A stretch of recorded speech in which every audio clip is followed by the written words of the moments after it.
Charisma. And I'm Cameron. And welcome to Bruin Table Talk. Today we have a special guest, a friend of our program, and amazing teacher, professor at UCLA. Our special guest today is Dr. Tyrone Howard.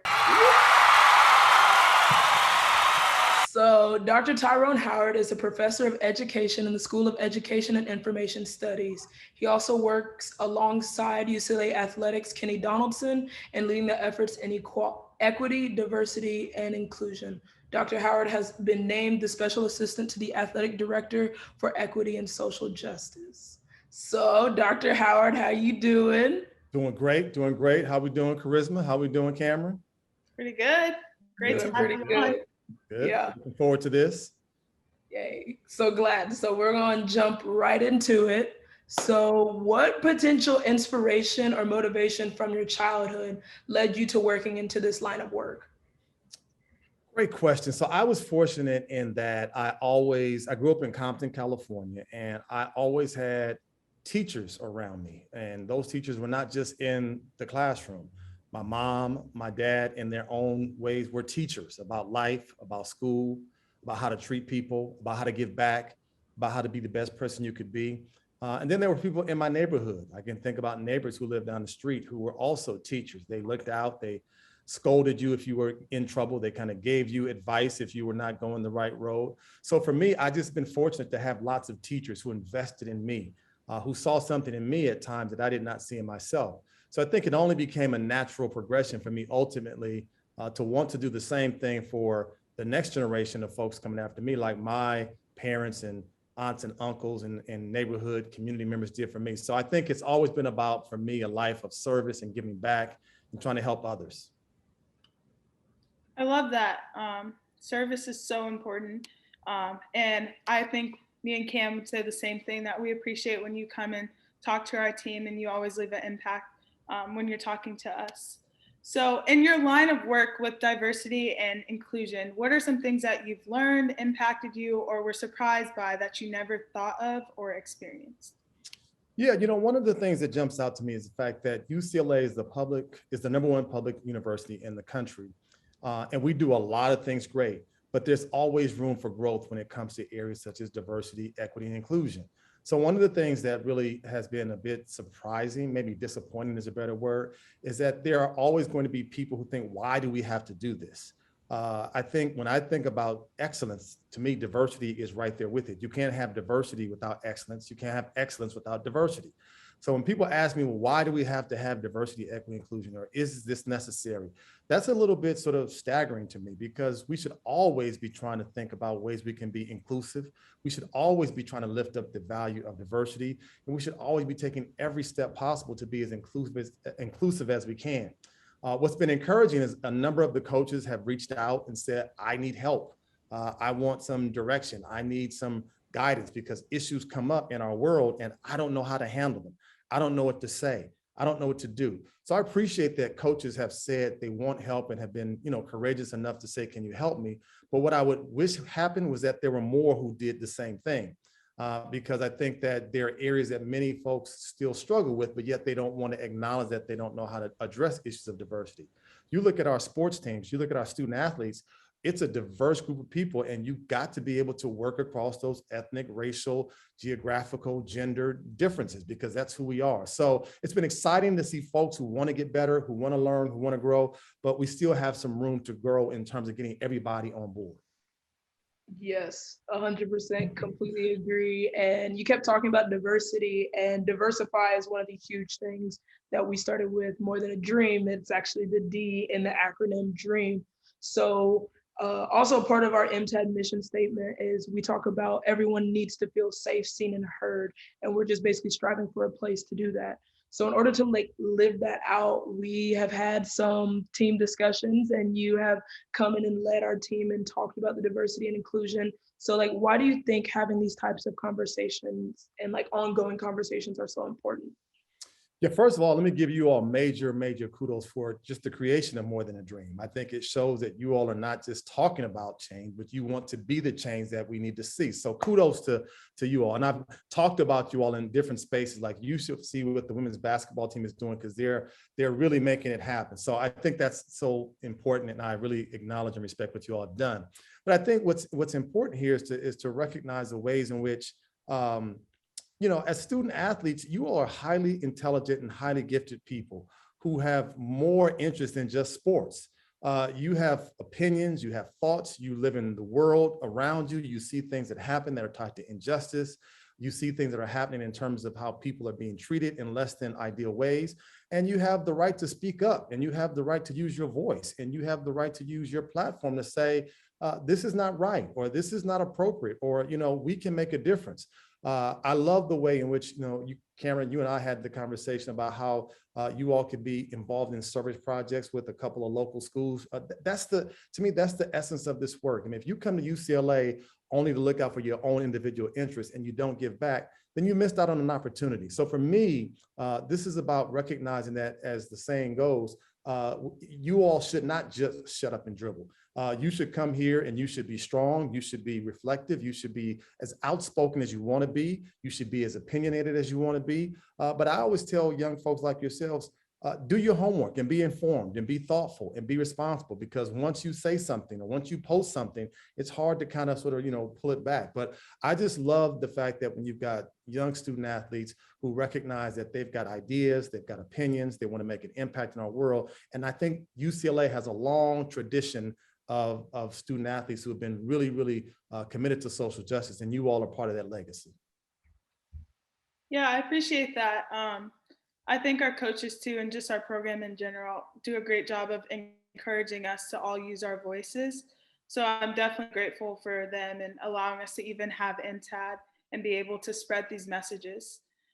Okay, so obviously you grew up as a Black man in America, and I'm sure that your parents have taught you certain ways to do things and to protect yourself. So has anything changed in how you've taught your children about being Black in America, or have things gotten better to where you don't have to teach your children as many things as you were taught when you were younger? That's an excellent question, Charisma. So you're right. My parents did teach my brother and I when I was younger that there were things that we couldn't do that our peers, we didn't have white peers in our community, but there were things that we couldn't do that other people could do. There were, you had to be careful about who you were with, what you did, how you spoke to folks. And for my brother and I, the conversations were really from my parents about, if you ever got stopped by police, make sure they can see your hands, don't talk back, don't be disrespectful, follow the rules because I want you to stay alive. The sad part is that decades later, I'm having the same conversations with my 4 children that my parents had with me. I've got 3 sons and 1 daughter, and I tell all of them, look, you can't do the same things that your white peers can do. You can't act in the same ways. And I know my youngest son used to say, well, how come, Dad? That's not fair. And I used to tell him, look, being Black is not about being fair. This is just the reality of our circumstances. But be careful about who you are. Be careful about who you're with, where you are, because people are always watching. And unfortunately, racism is alive and well in our country. Unfortunately, anti-Black racism is alive and well in our country. And so we have to have these conversations with our young people to help them to understand that the world's not going to treat you as an equal all the time. I tell my children, they're all adults now, but I still tell them, look, I need you, if you get stopped by the police, show your hands, be respectful, don't talk back. Almost verbatim, the exact same conversation that my parents would have with me. So I wish I could say things have gotten better in that respect, but in many ways they have not. I am someone who was taught by my parents that your race always matters. Not that it should be something that you should be ashamed of. You should be proud to be Black. You should never apologize for being Black. Not that being Black holds you back from opportunity, but that sometimes you have to work twice as hard as other people. You can't do the same thing. It's just all the messages that lots of Black Americans in this country get are the same messages I pass on to my sons and my daughter. Completely agree. And I'm pretty sure I can speak for Charisma that we have had all of these conversations as well. And I just think the hope is with things that like we're starting like MTAD, if that could keep going across the world and that could keep going across the country and we can keep having these conversations, that maybe me and Charisma's kids, we don't have to have this conversation. I hope and pray. I hope and pray, because that's the hope, right? That maybe 5, 10, 15 years from now, these conversations no longer have to happen. So I think you're spot on, Cameron. I hope that we can stop having those conversations at some point. For sure. But now we've hit probably everyone's favorite part of the show, some fun questions. So I'm gonna kick it off, then Charisma will go next. So what is your favorite things to do with your kids? Wow. So I enjoy all my kids because they have different interests. So, me and my daughter are like big Beyonce fans. Whenever Beyonce is in town, we are there front and center. We are part of the Beehive. I'm unapologetic about that. I'm up there losing my mind, singing everything. So me and my daughter are huge Beyonce. Do not talk about Beyonce in our presence. So just a real quick story. My wife is not a Beyonce fan. So me and my daughter, like, what is going on? We may have to like check your DNA to see what's going on. How are you not part of the Hive? But that's the thing with my daughter. My youngest son and I, we're both big baseball fans. So we oftentimes sit and can watch baseball for hours on end. When he was younger, I would take him to spring training. My oldest two sons, they're big music fans as well. So we're a big music, sports, travel family. So if it's music involved, we're doing it. If it's sports involved, we're all highly, highly competitive. Even we play board games like, dominoes or Uno. We just are competitive in everything that we do. And then we love like traveling and doing things outdoors. So those are some of the things that we do. That's so fun. I love Beyonce too. I love Uno, all those games. Yeah, that sounds so much fun. Okay, next question. Holidays are coming around. What is your go-to food for Thanksgiving? Whoa, go-to food. Okay, so here we go. So I'm a vegan, so I'm not a meat eater, but I am not gonna and I never have let my veganism stop me from getting my eat on when it comes to the holidays. So for example, I swear by me some yams. I swear by me some greens. I believe you me, I find my way to get in my and look, now you even have like vegan, like turkey and ham, stuff that didn't have years ago. So yeah, the Howard household, we get our grub on when it comes to the holidays. So, and then I'm big on sweets too. So my wife will make, like apple pie, peach cobbler, sweet potato pie. So yeah, it's a good time. I got like my countdown right now going to the holiday because they're like, I'm ready for it to get here sooner rather than later. Low-key jealous because we're gonna be in Florida for Thanksgiving, but we're gonna come back from our tournament and like really grub. So I'm excited. Okay, so I need to hear from you, Cameron and Charisma. What's your go-to food for the holidays? I think I can speak on me and Charisma's behalf. Mac and cheese. Absolutely. Hands down. No hesitation. Mac and cheese. Nope. That might as well just be a whole plate when I go. I love it. I love it. So the next one I'm gonna hit you with is your favorite Black sitcom. Oh, that's not even close. I was just talking to my son about this last night. My favorite Black sitcom of all time, hands down, is Martin. Nothing comes close. I knew he was gonna say that. I knew it. Nothing comes close. Love me some Martin. I can watch Martin all day, every day, marathons, rerun. Love me some Martin. Same. I love Martin, but I'm also a huge Fresh Prince fan. I know they go back and forth, but I love some Martin, but Fresh Prince got like a safe place, a nice place in my heart. Okay, that's good. How about you, Charisma? What's yours? I like Martin as well. Okay, is that your favorite? I don't really have a favorite. I have one favorite show ever, but it's not a Black show. But what's the one favorite show ever? You can't just put it out there and not tell us. It's currently Vampire Diaries. It's kind of old, but I can watch that any day of the week. So I love it. I love it.